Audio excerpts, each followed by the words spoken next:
तो हेलो दोस्तों, नमस्कार। स्वागत है आपका मेरे यूट्यूब चैनल में। साथियों, आज के इस वीडियो में हम लोग एसएससी एमटीएस को लेकर महत्वपूर्ण प्रश्नोत्तर के साथ आपके सामने प्रस्तुत हुए हैं।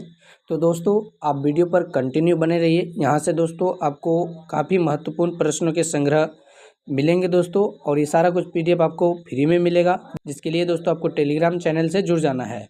दोस्तों, बिना समय गवाए चलेंगे प्रश्नों की ओर। उससे पहले आपसे गुजारिश है कि आप यदि चैनल पे नए हैं तो चैनल को सब्सक्राइब करके हमसे अवश्य जुड़ जाइए, ताकि दोस्तों कंटिन्यू आपकी तैयारी बेहतरीन हो सके और आप अपने सिलेक्शन के एक सीट को दोस्तों पक्का कर सके। सब्सक्राइब कर दोस्तों अपने दोस्तों तक इसे शेयर कर दीजिए, ताकि उनका भी भला हो सके।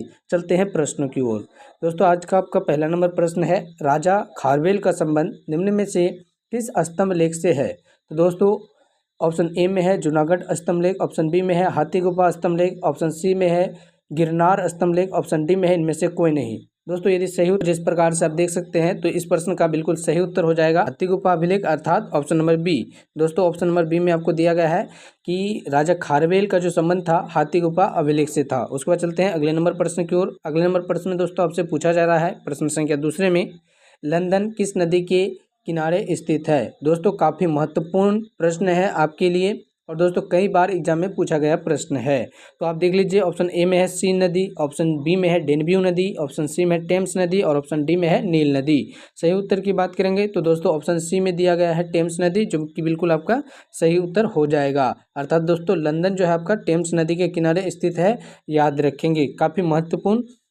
काफ़ी महत्वपूर्ण प्रश्न है दोस्तों, आपके एग्जाम में प्रीवियस ईयर में कई बार रिपीट किए गए हैं। उसके बाद अगला नंबर है, अगले नंबर में दोस्तों आपसे पूछा गया है, मनुष्य में कितने प्रकार के दांत होते हैं? तो दोस्तों यहाँ पे ऑप्शन एक बना लेंगे आप, ऑप्शन ए में 4 दे देंगे दोस्तों, तो सही उत्तर हो जाएगा 4। मनुष्य में 4 प्रकार के दांत होते हैं। दोस्तों यहाँ पे कुछ टाइपिंग मिस्टेक है कि ऑप्शन ए नहीं दिया गया है, तो ऑप्शन ए दे के दोस्तों आप 4 कर लीजिएगा और ऑप्शन में 4 दे दीजिएगा, ताकि दोस्तों आपको सही आंसर का पता हो सके कि मनुष्य में 4 प्रकार के दांत होते हैं। कौन कौन से होते हैं तो उसे भी आप जान लीजिए।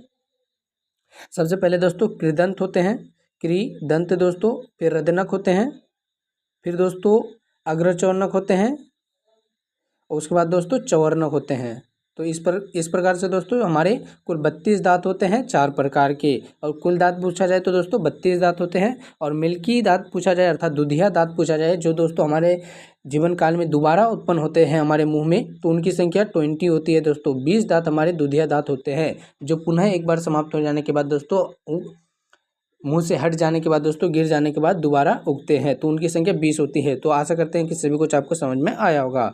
अगला नंबर प्रश्न में दोस्तों आपसे पूछा गया है, प्रश्न संख्या चौथा के रूप में, निम्न में कौन सा रोग दूषित जल पीने से होता है? तो ऑप्शन ए में दिया है सूखा रोग, ऑप्शन बी में है एनीमिया, ऑप्शन सी में दोस्तों स्कर्वी, और ऑप्शन डी में हैजा। सही उत्तर की बात करेंगे दोस्तों, हैजा आपका बिल्कुल सही उत्तर हो जाएगा, जो दोस्तों हमारे शरीर में दूषित जल से होता है। दूषित जल का प्रयोग कीजिएगा दोस्तों, उपयोग कीजिएगा आपको, तो हैजा बीमारी होने की आपकी संभावना है। और ऑप्शन में दिए गए अन्य शब्दों का भी डिस्कशन कर ले दोस्तों, जैसे कि एनीमिया। तो बात करें एनीमिया रोग की, तो एनीमिया रोग तब होता है दोस्तों जब हमारे रक्त में दोस्तों हीमोग्लोबिन की कमी हो जाती है, तो हमें एनीमिया नामक रोग होता है। उसके बाद दोस्तों ऑप्शन सी में आपको जो दिया गया है स्कर्वी, तो ऑप्शन सी में दोस्तों स्कर्वी जो दिया गया है आपका विटामिन सी की कमी से होने वाला रोग है दोस्तों। स्कर्वी किसकी कमी से होता है तो आपसे पूछा जाए तो दोस्तों स्कर्वी विटामिन सी की कमी से होने वाला रोग है, आप याद रखेंगे। उसके बाद चलते हैं अगले नंबर में, 5वां नंबर में दोस्तों आपसे पूछा गया है, निम्न में से कौन रासायनिक परिवर्तन है? दोस्तों यह भी काफ़ी महत्वपूर्ण प्रश्न है। रासायनिक परिवर्तन और भौतिक परिवर्तन आपके एग्जाम में पूछा जाता है। हर पुलिस की एग्जाम की तैयारी करने वाले छात्रों के लिए दोस्तों भी यह प्रश्न काफ़ी महत्वपूर्ण है। और दोस्तों कोई भी जनरल एग्जाम की तैयारी कर रहे हैं, जीके जीएस से सबसे अधिक सवाल रहते हैं, तो दोस्तों जीके जीएस के सवालों को कंप्लीट करने के लिए और अपना बेस मजबूत करने के लिए आप हमारे चैनल को अभी तक सब्सक्राइब नहीं किए हैं तो चैनल को सब्सक्राइब करके हमसे जरूर जुड़ जाइए। दोस्तों प्रश्न में पूछा गया है आपसे, निम्न में कौन रासायनिक परिवर्तन है? तो इसका सही उत्तर हो जाएगा दोस्तों दूध का दही में परिवर्तन एक प्रकार का रासायनिक परिवर्तन है। दोस्तों आपको कारण बताते चलेंगे। दोस्तों रासायनिक परिवर्तन आप कैसे छाटेंगे कि वैसा परिवर्तन होगा दोस्तों जिसके परिवर्तित हो जाने के बाद पुनः दोबारा उसी रूप में लाना उसे संभव नहीं होगा। जैसे कि दोस्तों दूध से दही बन जाएगा तो दही को आप पुनः दूध नहीं बना सकते हैं, तो इसलिए दोस्तों ये रासायनिक परिवर्तन हो जाएगा। कुछ भौतिक परिवर्तन के उदाहरण देख लीजिए दोस्तों, जैसे जल का वाष्प के रूप में बदल जाना, जल का वाष्पीकरण होना दोस्तों यह आपका भौतिक परिवर्तन है। अर्थात वाष्पीकरण जो हो जाएगा दोस्तों आपका भौतिक परिवर्तन होगा, क्योंकि दोस्तों वाष्प से पुनः जल बन सकता है और जल से वाष्प तो बनता ही है, तो ये आपका भौतिक परिवर्तन होगा।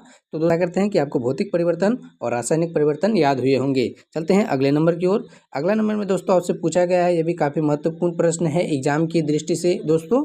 तो आपसे पूछा गया है एंजाइम मूल रूप से होते हैं, एंजाइम मूल रूप से प्रोटीन होते हैं दोस्तों, एंजाइम मूल रूप से प्रोटीन होते हैं। आपके एग्जाम में कई बार पूछा गया प्रश्न है, तो आप इसे भी याद रखेंगे। चलते हैं अगले नंबर की ओर। प्रश्न संख्या 7 में पूछा गया दोस्तों विश्व व्यापार संगठन, पीवाईक्यू प्रश्न है दोस्तों, पीवाईक्यू प्रश्न है, प्रीवियस ईयर का दोस्तों इंपॉर्टेंट प्रश्न है। विश्व व्यापार संगठन का दोस्तों स्थापना पूछा गया है, तो सही उत्तर की बात करेंगे 1995 इसका बिल्कुल सही उत्तर हो जाएगा। दोस्तों यदि आपसे पूछ लिया जाता है कि इसका हेडक्वार्टर कहाँ है अर्थात HQ कहाँ है, तो दोस्तों आपको याद रखना है जेनेवा में। जेनेवा कहाँ है दोस्तों, स्विट्जरलैंड की जो दोस्तों जगह है जेनेवा, वहीं पे WTO का अर्थात विश्व व्यापार संगठन का मुख्यालय है। इसकी स्थापना की बात करें तो 1995 बिल्कुल सही उत्तर हो जाएगा। प्रश्न संख्या 8 में दोस्तों पूछा गया है सरिस्का का राष्ट्रीय उद्यान किस राज्य में है। तो दोस्तों उद्यान से, लोक नृत्य से और शास्त्रीय नृत्य से आपके एग्जाम में, आपके MTS के एग्जाम में या दोस्तों आप किसी भी SSC के एग्जाम की तैयारी कर रहे हो उसमें सबसे अधिक प्रश्न पूछे जाते हैं। सरिस्का की बात करें तो यह दोस्तों आपके राजस्थान में है। इस राज्य में दोस्तों सरिस्का राष्ट्रीय उद्यान राजस्थान राज्य में है, आप याद रखेंगे। और दोस्तों उसके अलावा आपको यह भी बता दें राजस्थान क्षेत्रफल की दृष्टि से भारत का सबसे बड़ा राज्य है। दोस्तों आशा करते हैं कि आपको समझ में आया होगा। चलते हैं अगले नंबर की ओर। प्रश्न संख्या 9 में दोस्तों आपसे पूछा गया भारत में प्रथम सूती कपड़े का कारखाना कहाँ स्थापित किया गया है। तो दोस्तों मुंबई आपके ऑप्शन ए में है, ऑप्शन बी में है कोयम्बटूर, ऑप्शन सी में अहमदाबाद और ऑप्शन डी में सूरत। सही उत्तर की बात करेंगे तो दोस्तों सही उत्तर हो जाएगा ऑप्शन नंबर ए अर्थात मुंबई। भारत में प्रथम सूती कपड़े का कारखाना जो दोस्तों स्थापित किया गया था वह मुंबई में स्थापित किया गया था। ठीक है दोस्तों, चलते हैं अगले नंबर की ओर। ग्रैंड ट्रंक रोड का निर्माण दोस्तों किसने करवाया था अर्थात किसने बनवाया था। तो सही उत्तर की बात करेंगे दोस्तों शेरशाह सूरी। शेरशाह सूरी आपका बिल्कुल सही उत्तर हो जाएगा, जिसने ग्रैंड ट्रंक रोड अर्थात शॉर्टकट में कहें तो दोस्तों GT रोड की निर्माण करवाई थी। चलते हैं अगले नंबर की ओर। अगला नंबर में दोस्तों प्रश्न संख्या 11 अंकुर वाट का मंदिर का निर्माण किसने करवाया था। तो दोस्तों सूर्यवर्मन द्वितीय आपका बिल्कुल सही उत्तर हो जाएगा। दोस्तों काफ़ी इंपॉर्टेंट प्रश्न है आपके एग्जाम की दृष्टि से। दोस्तों आपको बता दें कि ये सारा कुछ PDF आप यदि फ्री में चाहते हैं तो उसके लिए आप हमारे टेलीग्राम से जुड़ सकते हैं, लिंक आपको डिस्क्रिप्शन में मिल जाएगा, ताकि दोस्तों आप कम समय में इन सारे प्रश्नों का रिवीजन कर सके। और दोस्तों चैनल को अभी तक सब्सक्राइब नहीं किए तो सब्सक्राइब जरूर कीजिए। प्रश्न संख्या 12 में आपसे पूछा जा रहा है कोडरमा किस खनिज के लिए प्रसिद्ध है। तो दोस्तों अभ्रक, कोडरमा जो है अभ्रक खनिज के लिए प्रसिद्ध है। दोस्तों अभ्रक के उत्पादन के लिए आपका कोडरमा प्रसिद्ध है। चलते हैं अगले नंबर की ओर। अगला नंबर में दोस्तों आपसे पूछा गया है प्रश्न संख्या 13 के रूप में 13 नंबर प्रश्न में दोस्तों आपसे पूछा गया है हड़प्पाई शहर लोथल किस नदी के किनारे है। तो दोस्तों यह भी प्रश्न आपके काफी इंपॉर्टेंट है। आपका सही उत्तर हो जाएगा भोगवा नदी के किनारे। हड़प्पाई शहर लोथल दोस्तों भोगवा नदी के किनारे स्थित है, आप याद रखेंगे, आप इसे याद रखेंगे। चलते हैं अगले नंबर की ओर। अगला नंबर है दोस्तों प्रश्न संख्या 14 आपसे पूछा गया है निम्नलिखित में कौन सौर ऊर्जा का पारंपरिक स्रोत नहीं है। तो दोस्तों सौर ऊर्जा का पारंपरिक स्रोत नहीं है पवन चक्की, पवन चक्की बिल्कुल सही उत्तर हो जाएगा। दोस्तों यह गैर पारंपरिक स्रोत है, आप इसे याद रखेंगे, बाकी सब दोस्तों पारंपरिक स्रोत है। ठीक है, चलते हैं अगले नंबर की ओर। अगला नंबर में दोस्तों आपसे पूछा गया है प्रश्न संख्या 15 के रूप में गौतम बुद्ध द्वारा भिक्षुनी संघ की स्थापना कहाँ की गई। दोस्तों भिक्षुनी संघ आपसे पूछा गया है, तो इसका सही उत्तर हो जाएगा वैशाली।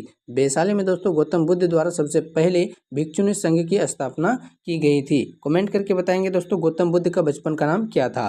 दोस्तों आशा करते हैं कि आप कमेंट जरूर कीजिएगा। और दोस्तों कुछ भी त्रुटि यदि लग रहा है वीडियो में तो आप उसे कमेंट के माध्यम से एक राय के रूप में जरूर दीजिएगा। वीडियो कैसे लग रही है उसका भी जवाब आप कमेंट में कर सकते हैं। और दोस्तों वीडियो यदि पसंद आ रही है तो इसे लाइक जरूर कीजिएगा। चलते हैं अगले नंबर की ओर। अगला नंबर में है दोस्तों प्रश्न संख्या 16 भिलाई इस्पात संयंत्र की स्थापना किस देश की सहायता से की गई है। तो दोस्तों हम लोग का पड़ोसी देश, तो दोस्तों हमारा सबसे गहरा मित्र, प्यारा मित्र रूस दोस्तों बिल्कुल सही उत्तर हो जाएगा। भिलाई इस्पात संयंत्र की जो स्थापना की गई है दोस्तों रूस के सहयोग से की गई है। चलते हैं अगले नंबर की ओर। अगले नंबर में आपसे पूछा गया है किस पृष्ठ पर पड़ने वाले प्रकाश की किरण को क्या कहते हैं। किसी पृष्ठ पर दोस्तों जो प्रकाश की किरण पड़ती है उसको आप क्या कहेंगे दोस्तों, क्या नाम देते हैं। तो आपतित किरण क्या कहते हैं दोस्तों, आपतित किरण। आपतित किरण आपका बिल्कुल सही उत्तर हो जाएगा। कुछ इस प्रकार से दोस्तों आप देख भी सकते हैं कि ये आपका जो पृष्ठ हो गया दोस्तों, यहाँ से जो किरण आती है, प्रकाश की जो किरण आती है दोस्तों, उसको आपतित किरण कहते हैं। और दोस्तों यहाँ से परिवर्तित होकर जो जाती है दोस्तों, परिवर्तित किरण के नाम से जानते हैं। इसे आपतन कोण कहेंगे, इसे परावर्तन कोण कहेंगे। ठीक है दोस्तों, तो आशा करते हैं कि आपको समझ में आया होगा। तो दोस्तों आज का अंतिम नंबर प्रश्न है आपका प्रश्न संख्या 18। इसे देखने के बाद दोस्तों आप पीडीएफ के लिए दोस्तों हमारे टेलीग्राम से जुड़ सकते हैं, जहाँ से आपको दोस्तों ये सारा कुछ पीडीएफ फ्री में मिल जाएगा। तो 18 नंबर प्रश्न देख लेते हैं। उससे पहले दोस्तों आपने अभी तक चैनल को सब्सक्राइब नहीं किया है तो चैनल को सब्सक्राइब जरूर कीजिए। और दोस्तों वीडियो पसंद आई तो उसे भी लाइक जरूर कीजिए। अपने दोस्तों तक, अपने साथियों तक दोस्तों, कोई भी जो आपके एग्जाम की तैयारी में लगे हुए हैं उन तक वीडियो को जरूर शेयर कीजिएगा। ठीक है दोस्तों, तो चलते हैं प्रश्न संख्या 18 को देख लेते हैं। प्रश्न संख्या 18, हुमायूं और शेरशाह सूरी के बीच चौसा का युद्ध किस वर्ष लड़ा गया था? तो दोस्तों आपको बता दें, चौसा का युद्ध जो हुआ था 1539 ईस्वी में हुआ था। कब हुआ था दोस्तों? 1539 ईस्वी में हुआ था, जिसमें दोस्तों हुमायूं को हार का मुंह देखना पड़ा था। दोस्तों हुमायूं की हार हुई थी, शेरशाह सूरी की जीत हुई, जिसके बाद 1 साल बाद दोस्तों शेरशाह सूरी ने सूरी साम्राज्य अर्थात सूरी वंश की स्थापना की थी। यदि पूछ लिया जाए सूरी वंश के संस्थापक कौन थे, तो शेरशाह सूरी बिल्कुल सही उत्तर हो जाएगा। तो दोस्तों मिलते हैं किसी अगले वीडियो में। चैनल को अभी तक सब्सक्राइब नहीं किए हैं तो चैनल को सब्सक्राइब कर हमसे जरूर जुड़ जाइए। बहुत बहुत धन्यवाद।